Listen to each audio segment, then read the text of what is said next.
Hello to my Padawans, I'm your Jedi Master, and today I'm going to be doing the top 10 best Star Wars novels. There are many novels out there, some great, some terrible. However, which ones are the best? Well, as you saw per my last video, there are a lot of opinions out there. But today, I'm going to be counting down a new top 10 of the best Star Wars novels there are. Now, my original video was actually released 2 years ago. Of course, with that being said, I have changed taste a little bit, and I did look at a couple of others, reread some prior to making this list, and for the sake of brevity, I am actually not going to include any just to get their awareness out there. Just a reminder, this is a personal list. If you don't see your own favorite on here, then absolutely let me know down in the comment section what your favorites are. I'm interested in the discussion that brings, absolutely, and I love talking about Star Wars, and I'd love to talk about it with you guys. So let's go ahead and kick off this list. Number 10. At number 10, I have Queen's Shadow. Now, Queen's Shadow is a Star Wars book that I don't think a lot of people will know about. However, it is actually pretty solid. The only reason why it's at number 10 is simply because it didn't blow me away. It didn't do anything a lot new. It's just a really solid book from beginning and end. It is the epitome of the whole is better than the sum of its parts.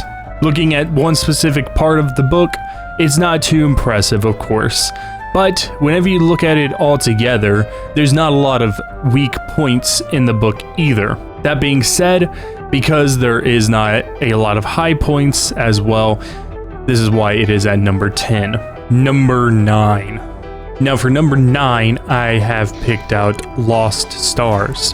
Now, a lot of people have asked for Lost Stars, and I actually did read Lost Stars before the former video. But me personally, it does not bring a whole lot to the table. I do think that it's slightly better written than Queen's Shadow, of course. But it is almost Romeo and Juliet in space. Space Romeo and Juliet is the basic essence of what I can give it. And me personally, it's not a super interesting story.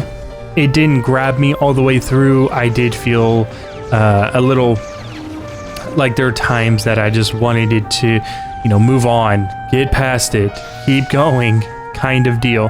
But that being said, it is a great book, and it is definitely going to appeal to a lot of people. Number 8, coming in at number 8 is Catalyst. Now, Catalyst is one of those books that if you are not super invested into the Star Wars lore, it's going to turn you off really fast. The same can be said for James Luceno, who actually writes Catalyst. Other books, a lot of his books really heavily focus around the lore of Star Wars. There are definitely some action scenes here and there, but it more ties into the lore of the Star Wars universe. And if you're not super invested in it, it is going to turn you off really quickly. The book itself can be a bit of a slow read as well. I think that it is probably the fastest. However, for me, I do prefer the slower, more methodical nature of his other books. Number 7. Coming in at number 7 is The Unifying Force, also by James Luceno.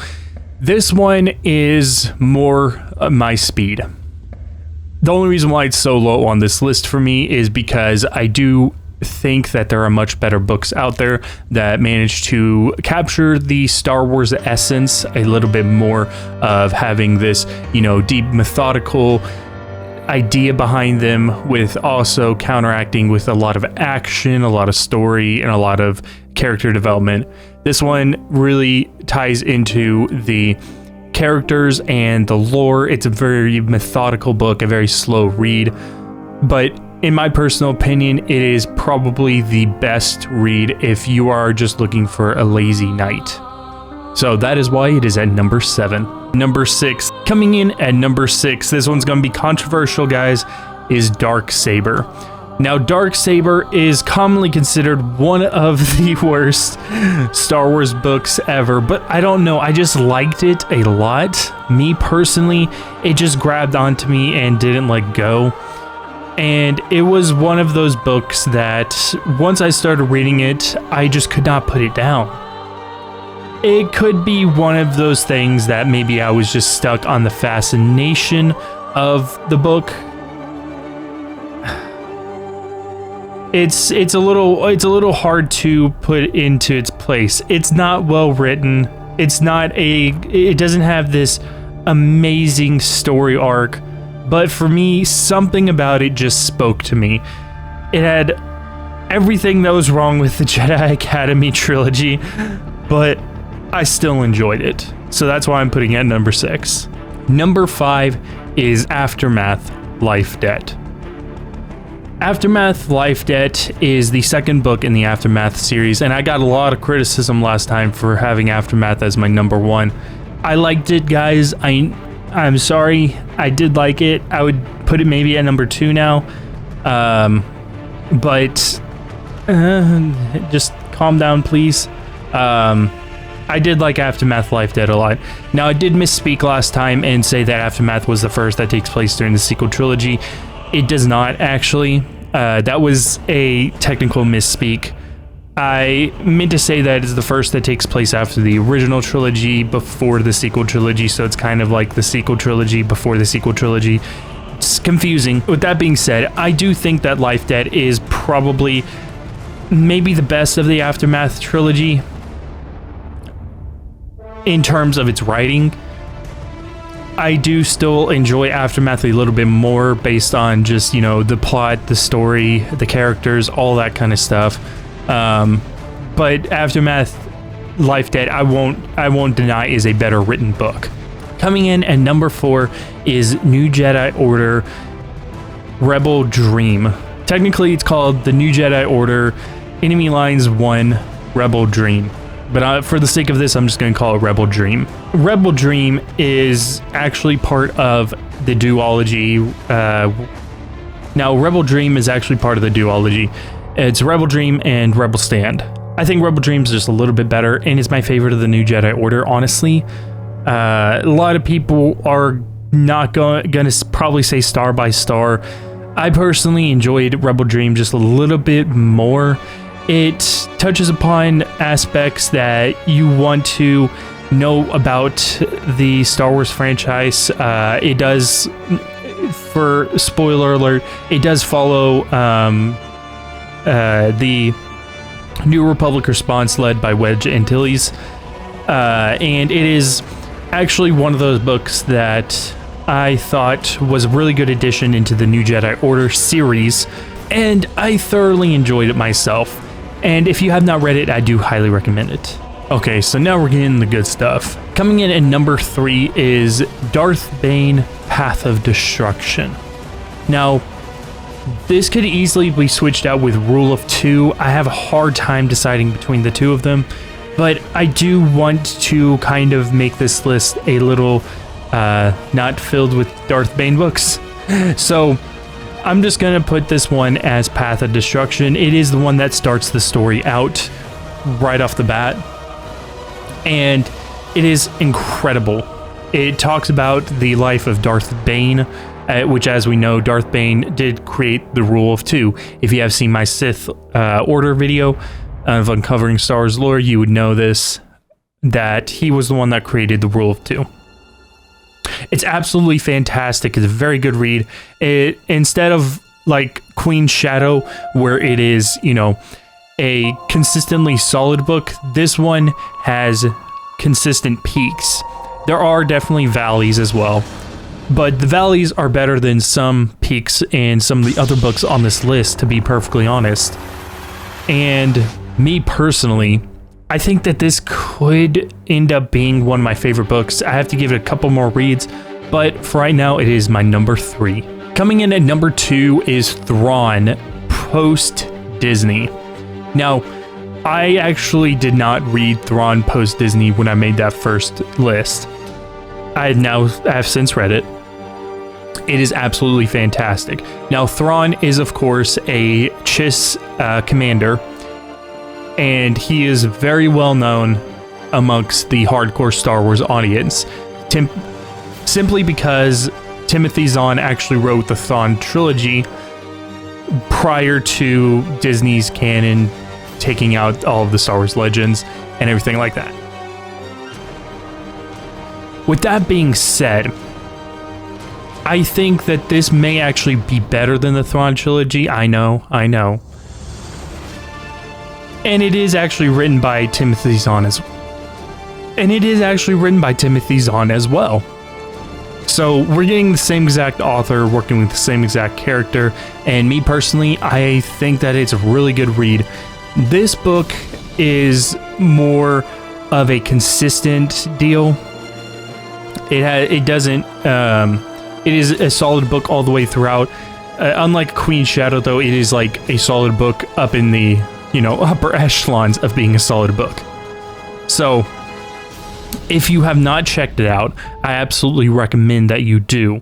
People who were telling me in the comments, you were absolutely right. It is fantastic. Thank you for recommending that to me. And coming in at number 1 is one that admittedly I think many people won't like, and that is Splinter of a Mind's Eye. Now, from what I know is that this was actually written to be the original sequel to A New Hope in case that it failed at the box office. This one was technically sort of written by George Lucas, but he did have a ghostwriter behind this one, Alan Dean Foster, and it was designed so that it could be a low-budget production that would end up, being able to do the Star Wars sequel kind of deal. And I think what makes this book so special to me, it is written as this low-budget style story that was obviously made with constraints, just in case, they didn't have the money to do what eventually ended up becoming Empire Strikes Back.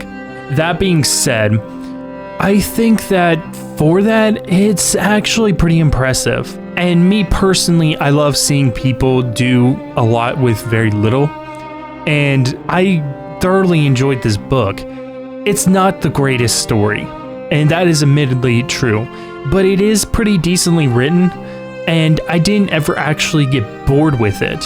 Which there were a couple of books on this list that at times I had to set them down, because I either didn't have the patience to get through some of the lulls, or I just needed a break. This one, I didn't really need a break. It just kind of did everything in the right order. Everything kind of clicked into place with this book for me. And me personally, seeing what Star Wars could have become elevates it a little bit even more. So, with that being said, this one is my number 1 pick. I do understand that some people are not going to agree with that, though.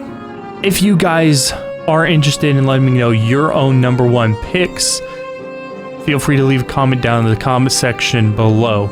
But let's go ahead, and I'm going to go ahead and give my worst read that I have ever read in the Star Wars universe, and that is Heir to the Jedi. It is really stupid, and it had so much potential, but it was like this. It felt like maybe they were trying to build a TV show off of it with this, bad guy of the week kind of deal. And it just fell flat on its face. I would have loved to see, Luke talking in a first-person narrative in a good book. But this just wasn't it. So let me know what your worst book is down in the comment section below. But if you guys did enjoy this, please give it a big like. It does help out a lot. Tell a friend today about my Star Wars channel because it's pretty awesome. And may the Force be with you. Always.